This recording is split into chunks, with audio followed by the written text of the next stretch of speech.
Hei, sa vaatad Beauty & Girli videot ja täna tuleb väike story time. Nimelt ma olen juba pikemat aega mõelnud, et ma tahaksin kuidagi kokku võtta oma meigikunstniku töö kogemuse. Natuke rääkida, mida ma siis selle 7 aasta jooksul kogenud olen, mis mõtted mul on tekkinud sellest kõigest, mida see reaalselt endast üldse kujutab, selle töö tegemine. Ja kindlasti oluline märkida, et see on minu kogemus ja on väga palju teistsuguseid kogemusi. Kui sa oled kunagi mõelnud selle ameti peale, et äkki ise hakata ka jumestuskunstnikuks või oled istunud kas või kliendina seal jumestuskunstniku toolis, siis ma usun, et on kindlasti huvitav seda kuulata. Ma näitan ka pilte oma tehtud töödest, just siis ka algusest peale, kuhu mu oskused on nii-öelda välja jõudnud, kust ma alustasin, et näidata, et see oskus ei tule üleöö kindlasti. Ja kirsiks tordil ma loosin video lõpus välja meigipintslite komplekti. Need on pintslid, mida ma ka ise kasutan, aga sellest juba natuke hiljem. Meigikunstniku töö tundub paljudele ahvatlev ja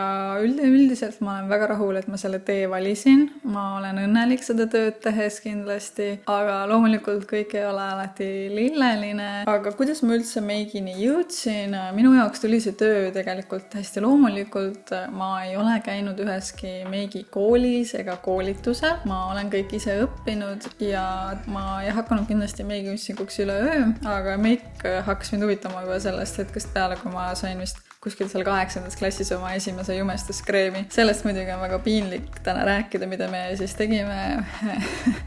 Me lihtsalt krohvisime ju põhiliselt oma näod jumekaga ära, mis oli kindlasti 5 tooni tumedam kui su enda näonahk, kui su kehanahk. Ja ma mäletan, et kui me käisime kuskil pidudel või väljas, siis mingisugused lauavärvid olid ka, aga see nägi kindlasti päris kohutav välja ja ma mäletan, et ma tegin endale ülipaksu ja tugevat lainerijoont. Tõenäoliselt sellepärast, et lihtsalt ühelt poolt läks asi juba pekki ja siis tuli kuidagi neid tasakaalustada ja nad kasvasid sentimeetri laiuseks lihtsalt mõlemalt poolt. Aga kerime natukene aega edasi, kui ma olin seal kuskil oma 20. alguses, käisin ülikoolis, siis ma hakkasin rohkem sellega tegelema, tuli ka rohkem tooteid, hakkasin vaatama YouTube'ist videosid ja mu huvi kasvas palju suuremaks selle vastu, kui ütleme siis igapäevane jumestamine. Ma siis scrollisin läbi oma Instagrami ja ma panen siia neid pilte, mida ma siis leidsin sealt. Oh Jeesus, 2014 siis igatahes ma hakkasin postitama mingisuguseid esimesi luuke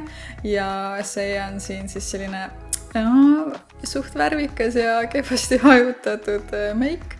Aga mul oli huvi ilmselgelt selle vastu ja ma lihtsalt hakkasingi katsetama ja samamoodi kui sul on huvi, siis hakka lihtsalt katsetama ja harjutama. Kuskil esimeste klientideni ma jõudsin ikkagist 2015 aasta suvel. Alguses muidugi ma harjutasin palju sõbrannade peale, nad teavad, kellest ma räägin, et sai tehtud igasuguseid huvitavaid meike. Alguses muidugi ma tegin seda ülisoodsalt, vaikselt lihtsalt hakkasingi sellega pihta kuskilt. Alguses tegin seda vabal ajal ja hiljem saisin rohkem minu tööks. Ja mis mulle võib-olla eelise andis, oli see, et lapsena ma ikkagist terve oma kooliaja sisuliselt käisin kuskil kunstiringides ja kunstikoolides. Nii et pintsli käes hoidmine ei olnud minu jaoks uus asi ja ilmselt andis väikese eelise ka värvitunnetustes. Kuid see ei tähendanud seda, et ma ei pidanud aastaid harjutama, et jõuda siia punkti, kus ma täna olen. Kui sul on noore inimesena näiteks karjäärivalik ees, et kuhu üldse minna, mida tegema hakata, siis minagi käisin ülikoolis, mul on magistriharidus tegelikult ja töötasin aasta aega ka nii-öelda kontoriroti töö peal. Ma tundsin seal selle aasta lõpus, et I'm dying here. See imes lihtsalt minust elu välja, ma ei olnud üldse õnnelik seal ja ma tegin paralleelselt ka nädalavahetustati meike ja iga kord, kui ma tegin meike, ma olin võib-olla küll väsinud, aga ma tundsin ennast palju õnnelikumana, palju positiivsemas meeleolus. Võib-olla ka asi oli selles, et see kontoritöö, kus ma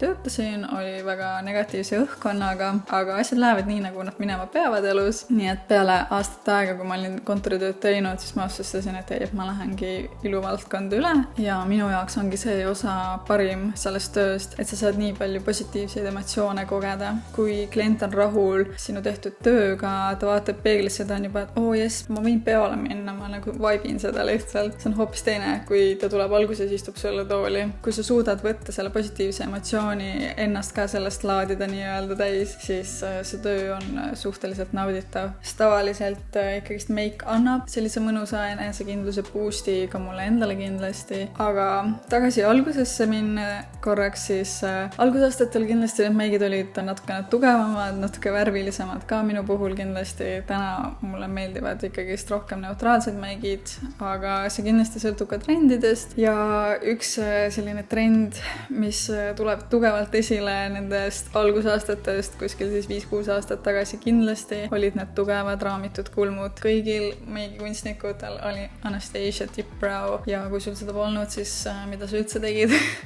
Aga need kulmud olid sellised päris tugevad ja korralikud. Täna on hoopis teine see teema. Meile meeldivad sellised fluffid kulmud ja trendidest rääkides ma arvan, et järgmine meigitrend tegelikult kulmudega just seoses on helendatud kulmud üldsegist. Ma olen ise ka seda siin natukene proovinud teha ja see näeb päris kihvt välja, kui on hästi tehtud. Ma kandsin ka kindlasti oluliselt rohkem igasuguseid erksaid huulepulkasid, mida ma täna enam sisuliselt üldse ei tee. Pean tunnistama, ma olen vahest hätta jäänud tööl, sellepärast et kogu mu huulemeigi arsenal on ka suhteliselt nude-toonides ja kui tuleb keegi, et ma tahaks mingit erkroosat või erklillat, siis mul ei ole seda kahjuks. Aga huuled saavad ilusad ikkagist minu arust täna ka. Aga räägime siis ka natukene nendest negatiivsetest asjadest. On mõned asjad selle töö juures, mis nõuavad lihtsalt sinust veidi enam kui klassikaline 8-5 töö ja mõned asjad panevad kindlasti ka psühholoogiliselt proovile sind. Kui sa alustad selle tööga, siis sa pead ütlema sisuliselt kõigele jah. Ma mäletan omaenda ühte esimesi tasulisi töid väga hästi. Ma pidin minema ühe naisterahva koju talle meiki tegema. See oli nädalavahetus, varahommik, kogu oma kraami kaasa tassima. Ma sõitsin sinna kohale ühistranspordiga. Võõrasse kohta minemine tekitab siiamaani veidi stressi, aga tol korral see oli veel esimene kord. Kellegi teise kodus lihtsalt sa ei tea täpselt, kuidas olla, kuhu oma asjad panna. Täna ma oskan nende asjadega ette arvestada, aga tol korral see oli nagu täiesti out of the blue. Minu jaoks kõik, ma mäletan, et lõpptulemus sai pigem hea ja klient jäi rahule ja ka mina tundsin ennast hästi hiljem. Kokkuvõtteks sa pead ennast võib-olla vahepeal panema olukordadesse, kus sa ei tunne ennast kõige mugavamalt, aga see, et keegi tahab sinu tehtud meiki, osta sinu teenust, see on alguses nii suur asi, et sa ei saa lihtsalt ei öelda sellele. Järgmine challenging osa on kindlasti raha, millest võib-olla räägitakse kõige vähem tegelikult. Kui sa oled majanduslikult juba varasemalt kindlustatud, on kõik hästi, midagi ei juhtu, aga kui sa pead oma tööst ka ennast elatama, siis on asi natukene teine, on ju. Esialgu sa ei saa panna mingeid jõhkreid hindasid endale ja samas sa pead ostma kõik vahendid, aga meigi vahendid on väga kallid, kas või näiteks pintslite komplekt, mis ma täna teile välja loosin. Ma arvan, et kuskil kogu hinnas on ta ikkagi seal 60 euri kanti. Ainult mõned pintslid, on ju. Jumestuskreemid on vahemikus 20-50 eurot ja sa pead neid ostma mitmeid, laavervipaletid vahemikus 40-80 eurot ja nii edasi. Ja on kuid, kus ei ole kogu aeg tööd nii palju. Kui sa teed head tööd, näed vaeva, siis ajapikku tuleb ka stabiilsus, aga alguses kindlasti ei ole see nii lihtne. Seega esialgu ongi ülioluline teha päris palju tasuta tööd, teha võimalikult palju pilte, postitada, reklaamida ennast võimaluse korral ka näiteks tasuliste postitustega ja siis tulevad ka kliendid. Kuigi kuud ise on erinevad, siis minu kogemuses aastad on iseenesest sarnased olnud. Näiteks ma võingi öelda, et kõige väiksemad kuud on tihtipeale september ja kõige hullumeelsem ja kiirem kuu on detsember, sest et siis on kõikidel firmapeod, jõulupeod, pildistamised ja nii edasi. Põhimõtteliselt sa võid 1. detsembrist kuni aastavahetuseni välja ainult tööd teha. Kui sa töötad meikarina näiteks teatris või teles või ajakirjandusele hoopis, siis kindlasti on natukene see teistmoodi. Kuna see töö ikkagist on väga ajaliselt paindlik, siis väga lihtne on võtta endale sinna kõrvale midagi muud ja mina seda tegingi. Ma võtsin endale üks hetk siis kulmuhooldused kõrvale ning see kindlasti tasus ennast ära. Iluteenuseid on nii palju erinevaid, millega on võimalik tegeleda, nii et sa leiad endale vabalt sealt midagi sobivat, kui sa tahad. Ja kindlasti on challenging osa mõista, mida su klient tegelikult siis tahab. On inimesed, kes tulevad kindla pildiga, et näe, palun, ma tahan seda meiki ja vahest sa vaatad ja mõtled, et teem, see ei sobi talle ja siis sa peadki tunnetama ära, kas seda inimest on võimalik natukene ümber rääkida või ta on selline, keda ei räägi ümber ja ma ise hästi rahulikuks. Kõige parem klient on loomulikult see, kes tuleb sinu enda tehtud tööga, aga kui ta tuleb kellegi teise tehtud tööga, siis seda ei ole alati kõige lihtsam järele võib-olla teha, eriti näiteks minul täna ma ei tee värvilisi meike, täpselt samamoodi nagu juuksurid, kes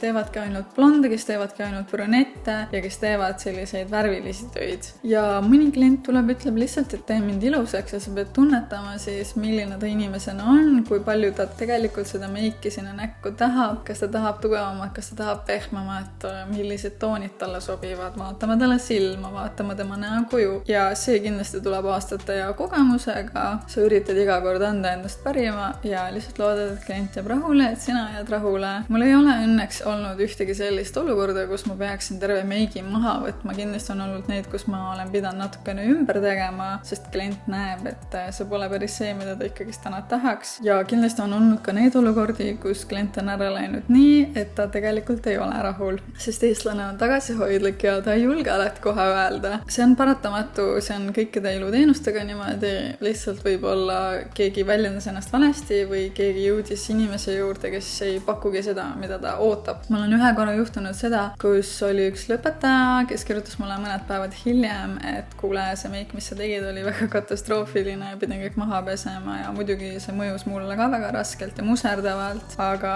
ma sain sellest üle ikkagi, sain aru, et lihtsalt tookord vale inimene sattus vale tegija juurde. Aga läheme tagasi positiivsete asjade juurde, sest et neid on samuti ja need on asjad, mis peaks olema minu arust sellised võtmefaktorid, miks sa üldse hakkad seda tööd tegema, miks sa jääd selle töö juurde. Ja number 1 on kindlasti võimalus olla loominguline. Mina ise ka tunnen, et ma olen täiesti loomingu inimene tegelikult ja kuigi klassikalise kliendiga, klassikalise tööga sa võib-olla ei saa olla nii loominguline, siis sellega ju see meikri amet ei piirdu.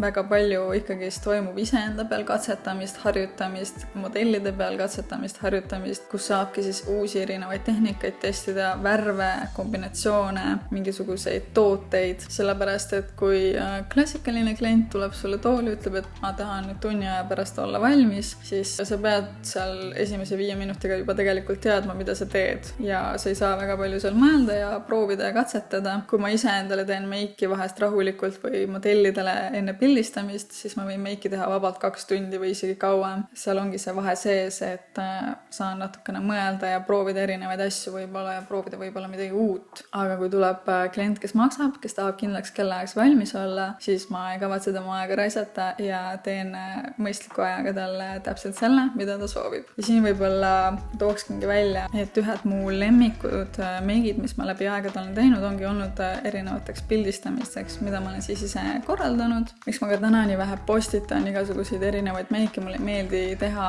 toolis kliendist väga pilte, mulle meeldivad kõige rohkem need, mis on ikkagi tehtud kuskil stuudios, kuskil õige valgustusega, mingi õige riietusega. Ja teine väga mõnus osa sellest tööst on oma tööaja kujundamine. Kuigi alguses kindlasti sa ei saa võib-olla nii palju vabadust endale lubada, sa pead kohe kindlasti nädalavahetustel päris palju töötama, siis ikkagist mul on alati nädala sees olnud vaba aega rohkem. Ma saan alati ise minna siis nii-öelda tüüpilisel tööajal kuskile teistesse iluteenustesse, kui ma tahan arsti juurde ja ma ei pea kellegi käest luba küsima ega midagi taolist. See vabadus kindlasti on väga-väga palju väärt minu arust selle töö juures ja see annab kindlasti ju ka võimaluse tegeleda millegi muuga, kas sa tahad teha mingit muud tööd, kas sa tahad koolis käia näiteks samal ajal, kas sa tahad tegeleda sotsiaalmeediaga, mis parajasti end sinu ellu just sätib. Ja viimane asi, mida ma välja tahaksin tuua, mis minule on sellist head emotsiooni läbi aastate pakkunud, on sotsiaalsus. Mulle väga meeldib, kui tuleb klient tooli ja ta tahab minuga chattida terve selle aeg. Mul on endal niimoodi ka palju mõnusam olla, palju vabam olla ja aeg lendab ka kindlasti palju kiiremalt. Aga samuti tuleb muidugi austada seda, kui klient tahab istuda rahus ja vaikuses ja lihtsalt nautida seda protsessi. Ma ei saa talle seda pahaks panna ja siis ma lasen tal rahulikult olla. Ma ise vihkan seda, kui iluteenindajad teevad seda, et nad pushivad kuidagi liiga peale ennast. Ma saan tavaliselt suhteliselt kiiresti aru, ma testin klienti nii-öelda, hakkan temaga natukene rääkima, kui ta väga ei taha vastata, siis ma ei räägi temaga edasi, sest et on selge, et ta tahaks lihtsalt rahulikult võib-olla istuda või võib-olla ta lihtsalt ei ei usalda võõrast inimest, ka see võib vabalt olla ja mul pole midagi selle vastu. Aga kui tahate lobiseda, siis tulge meiki. Instagramis siis keegi küsis, et mis on kõige raskem osa selle töö juures ja ma ütleks, et see sõltub, kus sa just parajasti seisad. Esialgu on kindlasti keerulisem klientide mõistmine, aru saada, mida nad ikkagi täpselt tahavad, mis tooted neile sobiksid, sellepärast et põhja tegemisel on ikkagist vaja natukene erinevaid asju erinevate inimeste peal kasutada, et mis see kõige parem kombo siis kellegi jaoks on. Aga mis on kindlasti ongoing keeruline osa, on ikkagi broneeringute saamine.